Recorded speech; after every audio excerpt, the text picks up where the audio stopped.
मैं डॉक्टर चतुर सिंह, सहायक आचार्य हिंदी विभाग, MSJ कॉलेज भरतपुर। आज BA प्रथम वर्ष के हिंदी साहित्य के प्रथम वर्ष के कवि जायसी की रचना पद्मावत के नागमती संदेश खंड से उद्धृत छंदों की व्याख्या प्रस्तुत कर रहा हूँ। छंद ये काफ़ी बड़ा है, विद्यार्थियों को इसका अर्थ समझने में, भावार्थ समझने में थोड़ी परेशानी या मुश्किल हो सकती है, इसलिए मैं यहाँ पंक्ति वाइज इसका अर्थ भावार्थ प्रस्तुत करूँगा।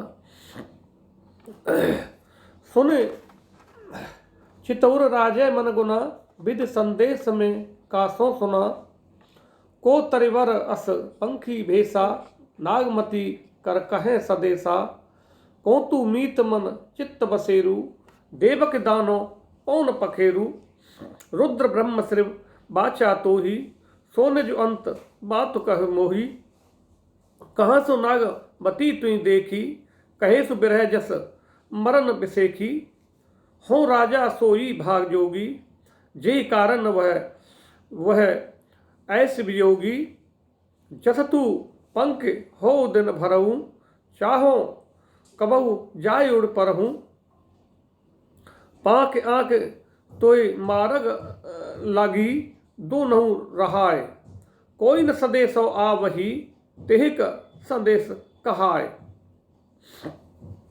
तो सुन चितौर राजे मन गुना, विद संदेश में कासो सुना।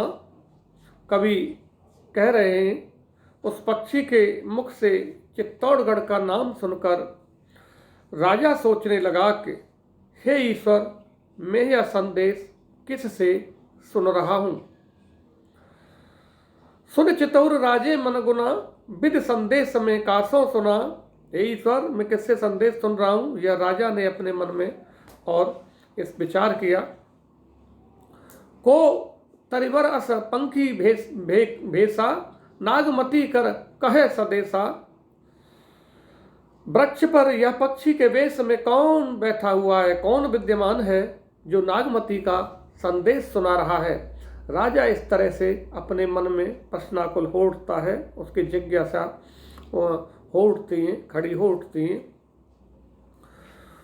कोतु मीत मन चित्त बसेरू, देवक दानो पौन पखेरू।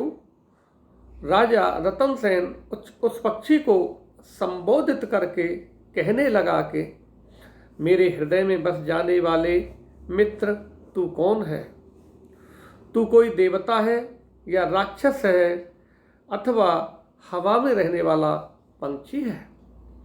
यह बात राजा उस पंछी को संबोधित करके कहता है। रुद्र ब्रह्म शिव बाचा तो ही, सोने जो अंत बात कहूँ मोही। तुझको रुद्र ब्रह्मा और शिव की शपथ है कि तू मुझको अपने हृदय की बात सच सच बता दे। राजा रतन सेन पक्षी से कहते हैं कि तू अपने हृदय की बात मुझे सच सच बता दे। इस बात के लिए तुझे रुद्र ब्रह्मा और शिव की वो सौगंध है या शपथ है।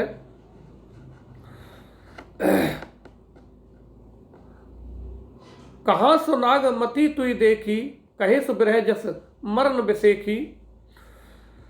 राजा रतन सेन उस विहंगम से कहते हैं, तू मुझको यह बता कि तूने नागमती को कहाँ पर देखा था, जिसकी वियोग अवस्था को तू मरण से भी बदतर बता रहा है।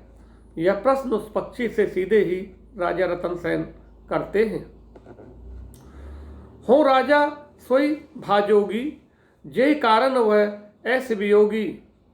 अब राजा सीधे अपना परिचय देते हैं उस विहंगम को कि मैं वह नरेश हूँ जिसके विषय में तू यह कह रहा है कि वह योगी हो गया था और जिसके वियोग में वह नागमती इस प्रकार व्याकुल हो रही है।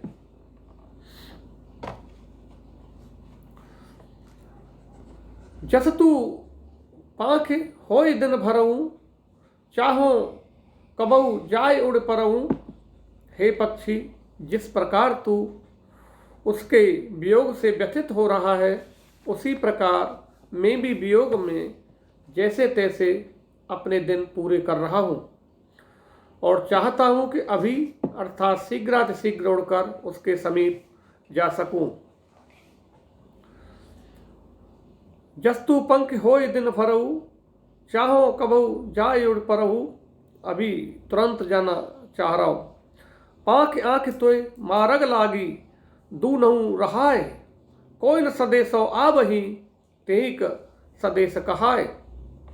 हे पक्षी, मेरी दोनों आंखें सदैव ही उसी मार्ग की ओर लगी रहती हैं, अर्थात चित्तौड़गढ़ के रास्ते की ओर लगी रहती हैं, किंतु उधर से अर्थात चित्तौड़ की ओर से कोई भी ऐसा व्यक्ति नहीं आया जो मुझको नागमती का संदेश सुना सके। अगला छंद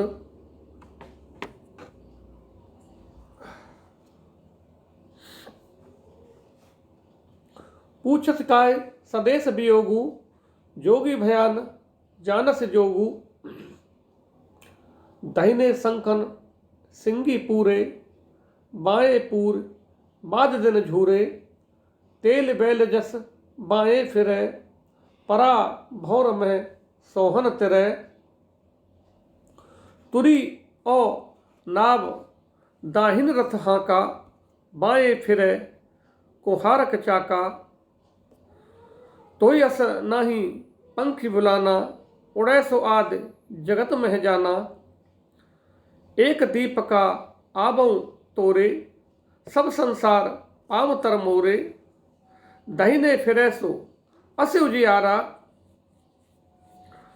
जस जग चांद सूरज और तारा, मोहम्मद बाई दिस तजी, एक सरवन एक आँख, जब ते दाहिन होय मिला, बोल पपीहा पाँख। यहाँ विद्यार्थियों को दो एक शब्द थोड़े से कठिन महसूस हो सकते हैं। बादी बेकार के लिए प्रयोग होता है। बादी, भौर चक्कर,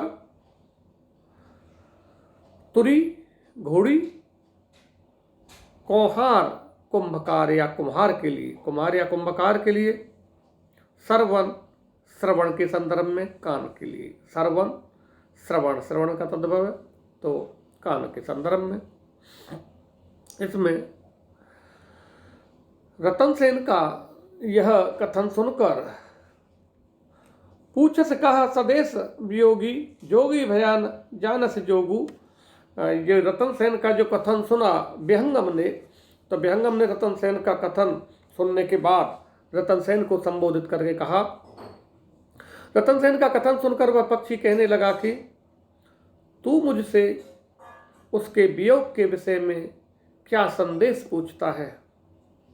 तू योगी हो गया किंतु योग को नहीं समझता। तू योगी तो हो गया है पर योग को तू बिल्कुल भी नहीं समझता। दाहिने संकन सिंगी पूरे, बाएं पूर बाद दिन झूरे। तू शंख और सिंगी को दाहिनी अर्थात उचित रीति से नहीं बजाता। शंख और सिंगी दाहिनी रीति से बजाने चाहिए, जबकि पक्षी कह रहा है कि हे रतन सेन, तू शंख और सिंगी को दाहिनी रीति से नहीं बजाना जानता, उससे नहीं बजाता, ये उचित बात नहीं है। और तू शंख और सिंगी को बाईं ओर से चक्कर लगाता रहता है और बाईं ओर से चक्कर काटने के ही चक्कर में फंसा रहता है।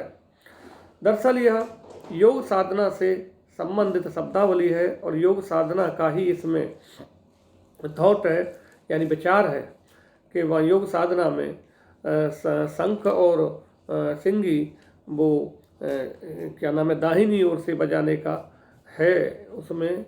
तो ये सब प्रतीकार्थ हैं, प्रतीकों में बात कही गई है, योग साधना के क्षेत्र का है ये प्रतीकार्थों में।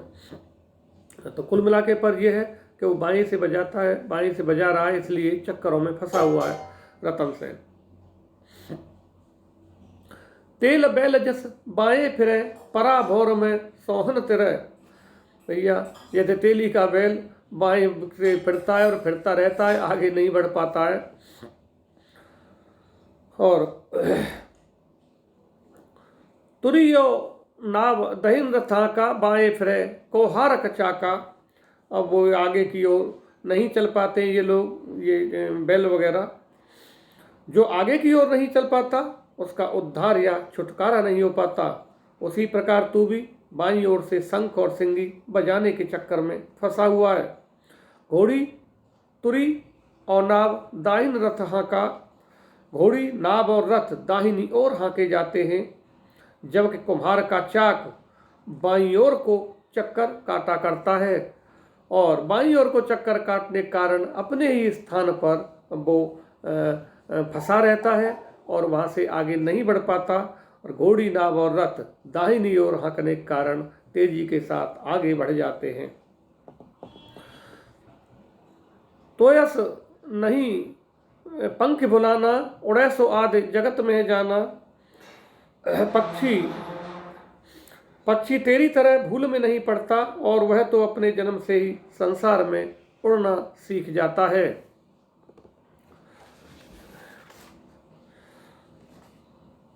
एक दीप का आवों तोरे, एक दीप का आवों तोरे, सब संसार पाम तरमोरे। मैं तेरे इस दीप में ही नहीं आया हूँ, अपितु मेरे पैरों के नीचे तो संपूर्ण संसार है।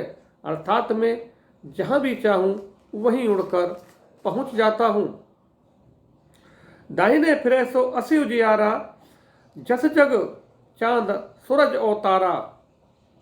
जो दाहिने चलता है अर्थात सीधी राह को अपनाता है, जिसका आचरण ठीक होता है, उसका मार्ग ऐसा उज्जवल होता है, वह इतना उज्जवल समझा जाता है जैसे सूर्य और चंद्रमा तथा तारे उज्जवल समझे जाते हैं।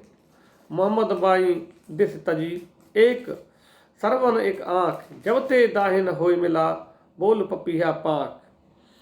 वह पक्षी जो पपिया था कहने लगा कि मुझसे जब से प्रियतम दाहिने होकर मिला है, तब से मोहम्मद ने बाईं दिशा के एक कान से सुनना और आँख से देखना मेरा बंद कर दिया है।